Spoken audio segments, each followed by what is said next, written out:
Alright guys, so a pretty good welterweight fight, Krystian Kaszubowski and Michał Pietrzak at KSW 59. And guess what, guys?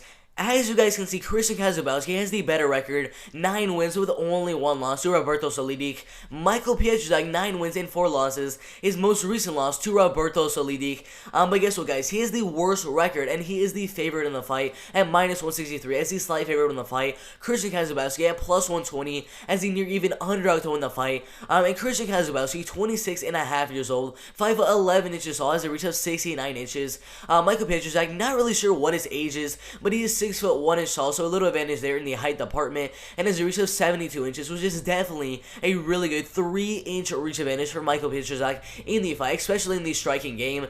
But if you look at the tabletry predictions, even though right here you guys can see that Michał Pietrzak is the favorite to win the fight, the tabletry predictions say a lot differently. 137 different votes, mainly going for Kaszubowski to win the fight, mainly by KO or TKO. Then a lot of people have him winning the fight by decision. 35% of the vote going for Pietrzak to win the fight, mainly by decision, and then a lot of people have Pietrzak winning the fight by KO or TKO. I expect this fight to be very, very entertaining, especially in that first round. That first round really depends on if any of the fighters are going to get the finish. If the fight gets past the first round, I would say we're not really going to see the finish, but that first round is where Kaszubowski can go out there and possibly get the KO or TKO, and Pietrzak can possibly get the KO or TKO. It really just depends on that very first round. But if you look at the absolute beast in Krystian Kaszubowski, his only professional loss to Roberto Solidic by first knockout in 2019. If you guys do not know who Roberto Solidic is, this guy is literally a KSW middleweight champion. That is insane. First knockout win over Michael Manterla. He beat Michał Pietrzak as we saw before. He beat Krystian Kaszubowski. He beat Driscoll Du Plessis, who's actually inside of the UFC right now. And just got a first round knockout win over Marcus Perez. He ended up beating him by third round knockout. All these wins, Boris Mankowski, Lewis Long, Des Parker.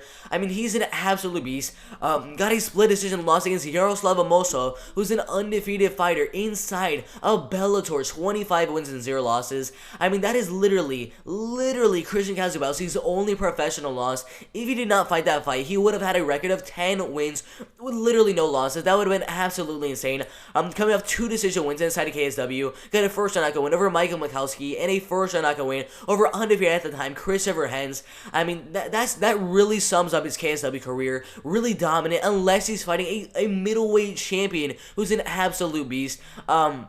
But if you look at how he wins his fights, mainly by decision, he has 2 second-round knockouts and 1 submission. Usually he wins the fights by decision, but he has a really, really good right hand, so don't be surprised if he goes out there and gets a knockout in the first round. But most likely, in my opinion, the fight's going to go all the way, and one of these 2 guys is going to win by decision. His only loss to an absolute beast, Roberto Solidic, coming by KO.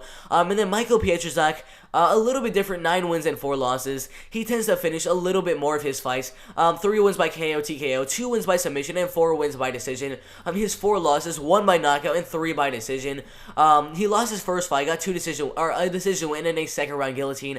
Once he joined KSW, I believe in 2019, fought Roberto Solidic in this first fight, which had to have sucked, fighting an absolute beast in your first ever KSW fight, but he ended up losing that one by decision, and they got a first round knockout win in his last fight, showing he also has a lot of power in his hands. But this fight is really going to depend on who has the better striking and who has the better wrestling. Krystian Kaszubowski, in my opinion, has a little bit better wrestling, and then I'd probably give the edge to Michał Pietrzak, who has the power advantage. I think the striking is going to be a little bit even in the second and third round if the fight gets there, but in the first round, I think Michał Pietrzak has a little bit more power than Krystian Kaszubowski. But if the fight gets to the second and third round, I think Krystian Kaszubowski would do very, very good with the wrestling, with his striking. I think he'd do a really, really good job in the second and third round. I think it'd be a really close fight. The first round, in my opinion, will go to Michał Pietrzak, but the second and third round, in my opinion, is going to go to Krystian Kaszubowski, and he could possibly get a finish, but in my opinion, the fight's going to go all the way. Krystian Kaszubowski is going to use that wrestling background, going to use his striking, his takedown defense, he's going to use all these attributes that he has in his tool bag, and win the fight by 29-28 unanimous decision.